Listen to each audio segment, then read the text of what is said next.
Good morning, students. So, once again, this is Mukesh Chauhan going to present my next video for the students of class 12 from the story The Red Trap. Students, in my previous video, I discussed with you how a small temptation could be a main cause of difficulty. A small temptation could bring a man into great difficulties, the difficulties which a man could bear throughout the life. This is one of the reasons why the literature is taught to the students, although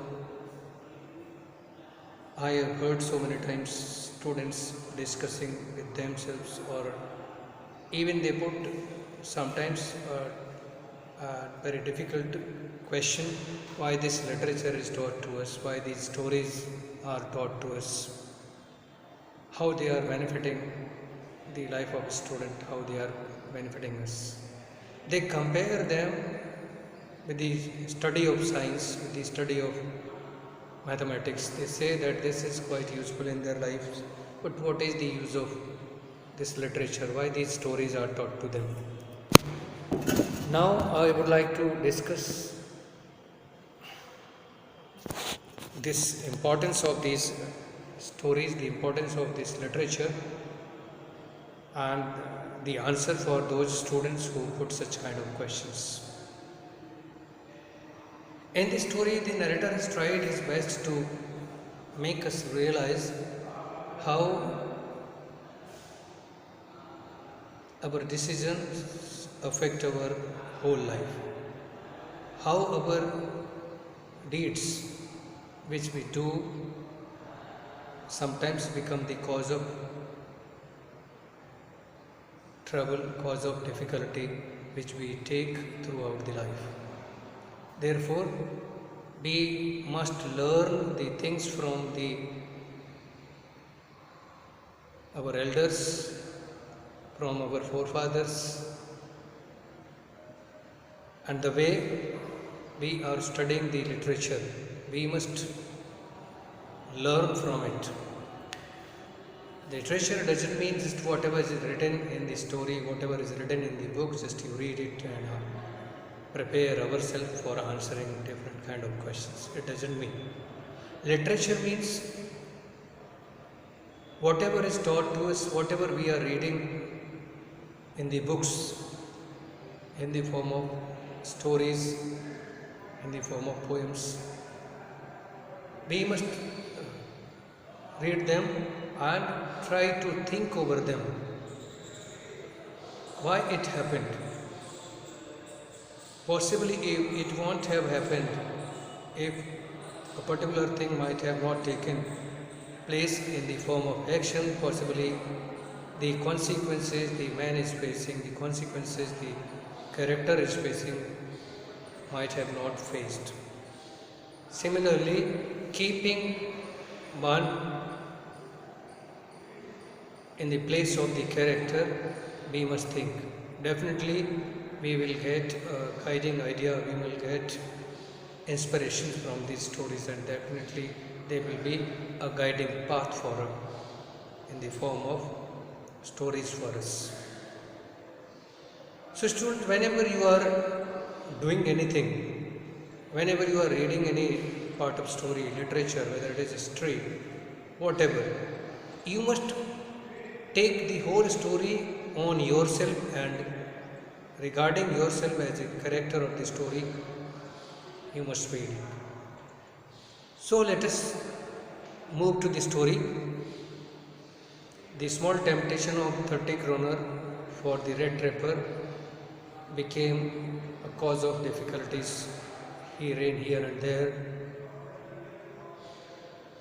and difficulties.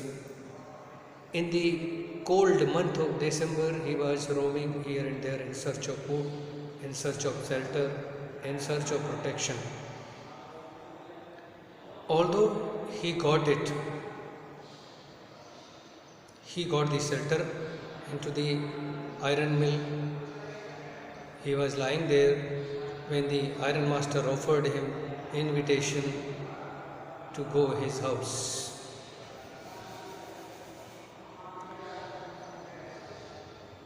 But the peddler was not in a position to accept the invitation, since those 30 kroners were still forcing him to think that another temptation is coming into his way. It could be again a cause of difficulty. Whether it was or not, but a kind of feeling was coming into the peddler's mind. Therefore, he denied to be the guest of the iron master. He said, "No, I couldn't think of it." He said, looking quite alarmed, being aware, being alert. He said, "Sorry, I cannot go with you. I cannot go." When he directly denied, even then, the iron master could not understand the cause of his denial. He thought to himself, he made calculations by his own. Both were trying to show their cleverness. The peddler was trying to hide his identity. He was thinking that he should not come to know about his identity, otherwise he would again be in difficulty. Contrarily, the iron master was also trying to show his cleverness. Although his intention was clear, but he still did not share it with the peddler. He was thinking that he will make him his Christmas guest. He said to the peddler, before talking to him, he thought that possibly the red trapper is quite unused to such condition. He is thinking that he is invited by a man who owns a big house. Therefore, due to hesitation, he was not accepting his invitation. He was not ready to go with him. On this, the iron master said, what he said, "Please do not think that I have such a fine home that you cannot show yourself there." He requested him not to consider that he was going in a big house where he cannot go. He said, "Elizabeth is dead." Elizabeth is the name of the iron master's wife. Still, he had not told who is Elizabeth, because he thought this is another proof that the iron master was regarding him as old acquaintance, his old comrade. Therefore, he directly said that Elizabeth. He did not say that his wife. He said Elizabeth is dead. Means his wife was dead. As you may already have heard, possibly you might have heard that my wife Elizabeth is no more in this world, and his both the sons are abroad. They are not with him, they are abroad. So he is living with his eldest daughter. Here the ironsmith has not discovered or disclosed the name of his daughter. It was Edla Wilmanson. He says, my eldest daughter and he himself both are living in such a big house. So therefore he need not to be embarrassed, he need not to be puzzled, thinking that he is not fit for living in such a big house. We were just saying that it was too bad we didn't have any company for Christmas. The iron master shared his worries, his major cause of trouble, that he along with his wife always think that he has never been accompanied by anyone on the occasion of Christmas. So they feel it very bad whenever they celebrate Christmas. Only father and daughter, they feel it very bad. So he said, "Now come along with me and help us make the Christmas food disappear a little faster." He requested the peddler to be his Christmas guest, and he asked him to help him to finish the Christmas preparings or the Christmas dish, to finish them earlier. To finish them earlier means, he said, so that you can share dishes with him. He could be the one of the family member in their house. But the stranger said no, and again no. He was not in a mood to be with him. Therefore, he directly said no, no, and no. Even he did not say sorry. He directly said no, I cannot go. Still, worries were there with him. He thought that just like the 30 kroners, this invitation can be a kind of temptation which is being offered. Since this was his own idea, therefore he was realizing it. So he directly said that he could not accompany him into the house of the iron master.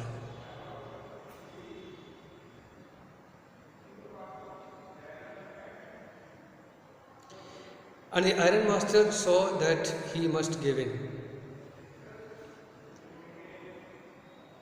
When the stranger was not ready to accept his invitation, he was not ready to go with him in his house. Finally, he decided to give it up. Finally, he thought to leave the whole matter, because he was not ready. It looks as though the Captain Von Stale preferred to stay with you tonight, said Jermstrom, he said. When the Iron Master thought that this man is not ready to go, so now he intended towards his blacksmith, who was waiting still, sitting at the forge with his apprentice. He said, it seems that this Captain Von Stale, he gave the name. It was the name of his companion, his comrade. Therefore, he was calling him by the name Captain Von Stale. He said, it seems that this Captain Von Stale doesn't want to stay with me tonight. He wants to stay with you.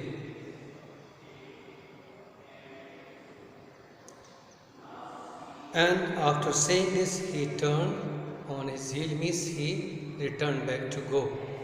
Since he was on his night visits, he was there to inspect the production which was going on. He, being an ambitious entrepreneur, his only desire was to offer market a quality iron. Therefore, he was visiting both the shifts in the production house. As he came there to visit, after getting denial from the stranger, he thought of going from there. So he decided to go from there. But he laughed to himself as he went away. While he was going away from the peddler and told the blacksmith that Captain Von Stale will stay with them, he laughed and went away from there. And the blacksmith, who knew him, understood very well that he had not said his last words. The blacksmith, who knew his master's habit very well, he understood his master very well. He knew that it was not the final decision which his master has taken. He is not going to give it up. Definitely, he will do something else. He knew it very well. He was well versed with the habit of his owner. It was not more than half an hour before they heard the sound of carriage wheels outside the forge. The master smith went away from there, the iron master went away from there, and hardly half an hour passed.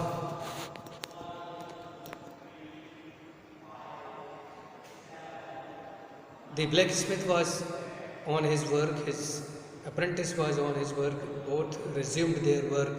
They were sitting at the forge and waiting for the iron to be melted. After half an hour, while they were waiting, sitting at the forge, they heard the sound of carriage which stopped outside the factory, which stopped outside the gate.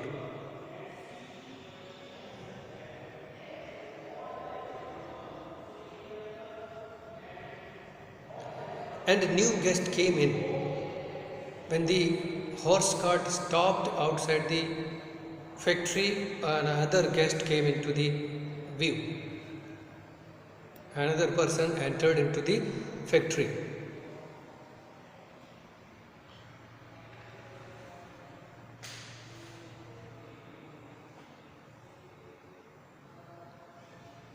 But this time it was not the iron master.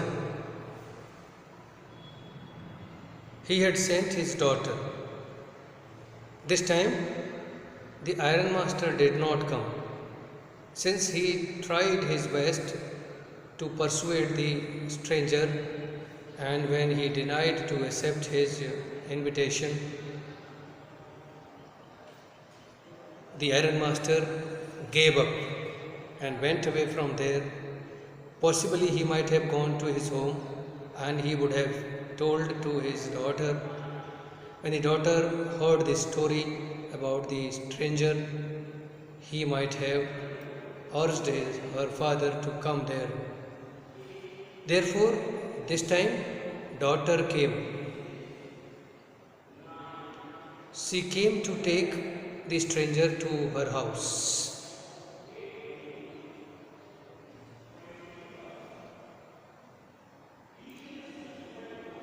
Possibly the iron master might have thought that his daughter is having greater power of persuasion. His daughter might be more capable than him to persuade the stranger. Therefore, he sent his daughter. She came into the mill.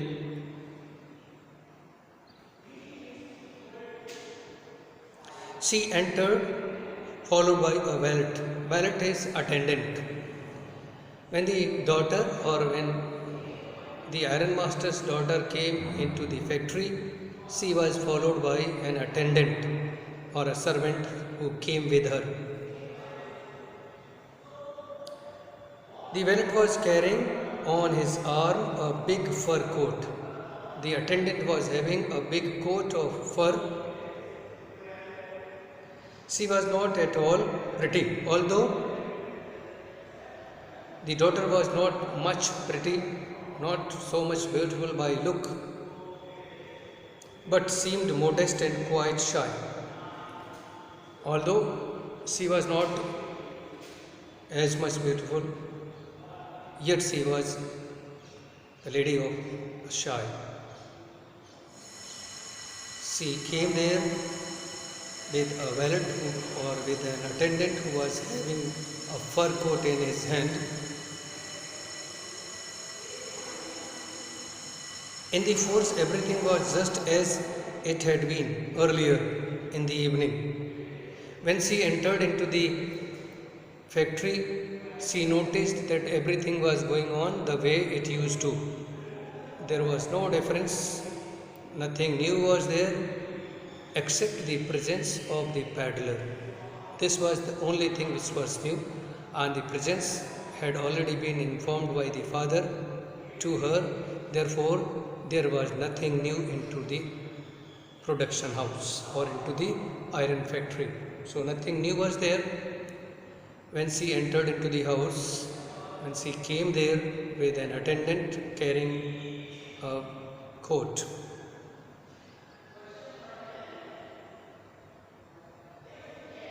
The master blacksmith and his apprentice still sat on their benches. When she came in, still the blacksmith and his apprentice, her assistant, they both were sitting on the same bench near the furnace. The stranger had, and the iron charcoal still glowed in the furnace, and the stranger had stretched himself out on the floor and lay with a piece of iron under his head and his hat pulled down over his eyes. When she came, or when Adela came into the factory, she noticed that everything was going on as usual. The ironsmith, or the master ironsmith, was still sitting on his bench. His assistant was sitting there.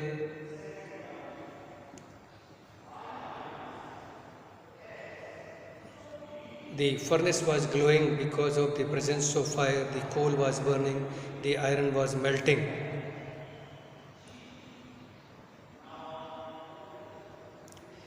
As she entered, she noticed that the stranger was lying near the furnace. His face was covered with his head, the way the master iron, or the iron master, noticed him covering the face with the head. Similarly, this time now again he covered his face with his head and lying near the furnace. As soon as the young girl caught the sight of, she went near him. As soon as the daughter saw him lying there, without any kind of interrogation, without any kind of question to the blacksmith, she directly went near the man who was lying there on the ground.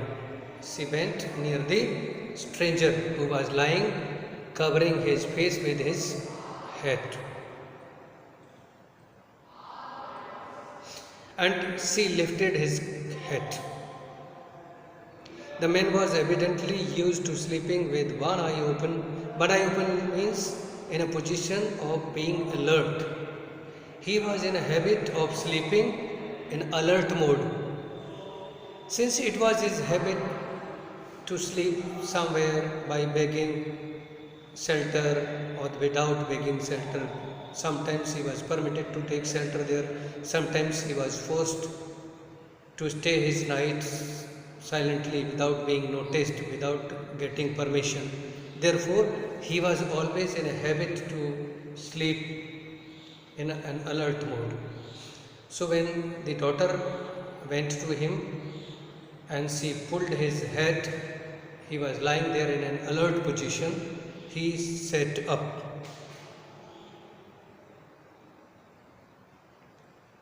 He opened his eyes and he jumped up abruptly and seemed to be quite frightened. When he rose from his place, he was quite afraid because unusual thing happened with him. Few moments before, he was invited by the master, by the owner of the factory, but this time no one talked to him directly. The daughter came and pulled his head. Therefore, he was quite worried, afraid. "My name is Adela Belmenson," said the young girl.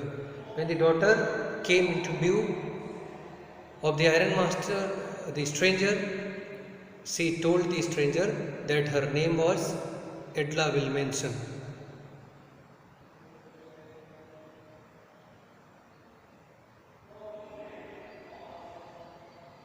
"My father came home and said that you wanted to sleep here in the forest tonight."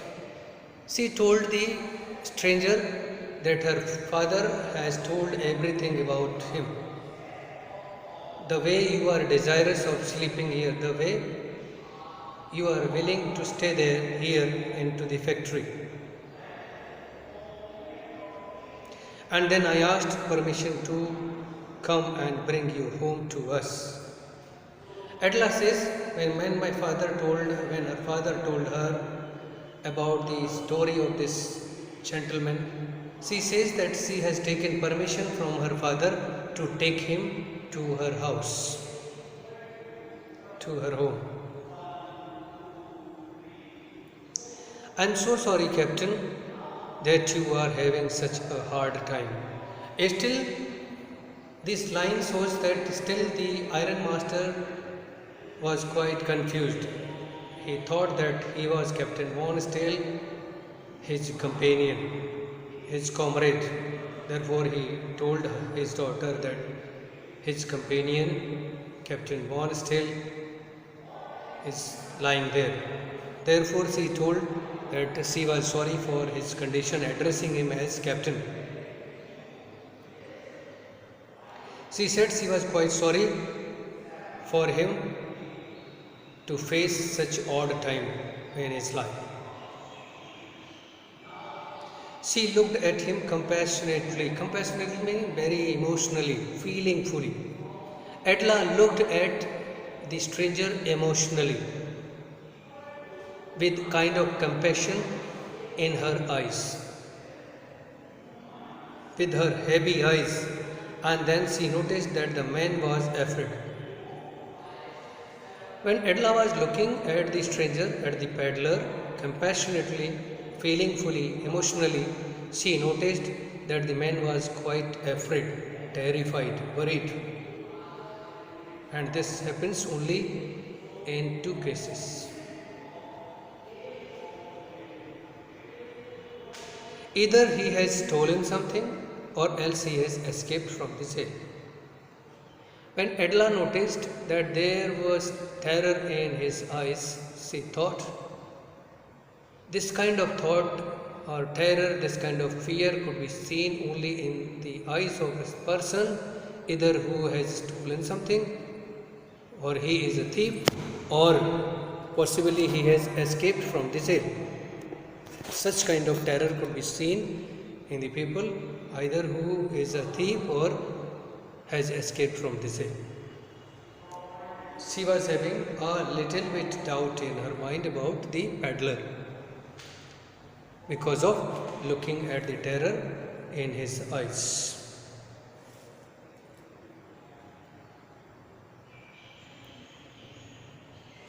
She thought and added quickly, you may be sure, Captain, that you will be allowed to have us just as freely as you come.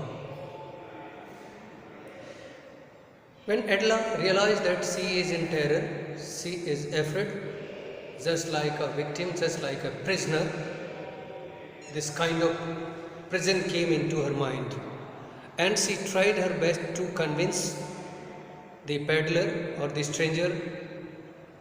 She told him that he could think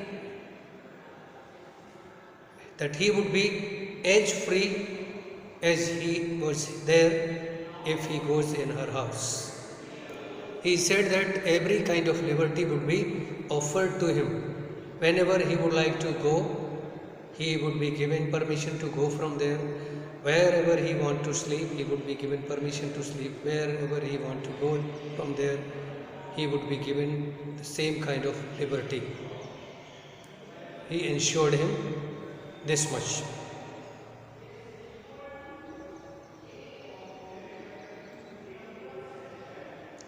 Only please stay with us over Christmas Eve. She requested the peddler to be the Christmas guest for her. She said, only I am requesting you, I am asking you to stay with her till the Christmas celebration, so that she could treat him just like a Christmas guest. Since she, along with her father, celebrating the Christmas for so many years without any kind of guest, without any kind of the presence in their house, only two were celebrating the Christmas. Mother was no more, brothers have gone abroad, so she was requesting him to be her Christmas guest. She said this in such a friendly manner that the red tape peddler must have felt confidence in her. While she was requesting peddler, she said or requested the peddler in such a way, in such an emotional way, that the peddler might have got some confidence in her. He might have overcome from his fear, terror, that he started thinking over it. It would never have occurred to me that you would bother with me yourself, miss, he said. I will come at once. The peddler thought for a moment and realized that she was saying so emotionally that he got courage to come out of his fear, and he said to her that he never thought that Adla herself would come to take him. He said that he never thought that Adla would take trouble to take him in her house.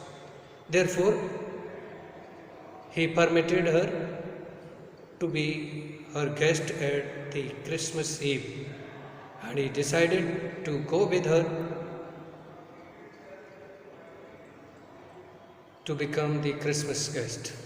Students, up to here, in these lines we have heard, if someone treated properly, if someone is treated in a different way, could be persuaded, could be made agree for any particular action, for any particular work.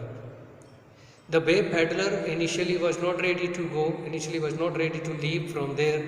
He was not ready to accept the invitation of the ironmaster, but the way his daughter persuaded him, the way she looked in his eyes and asked him lovingly, he became ready.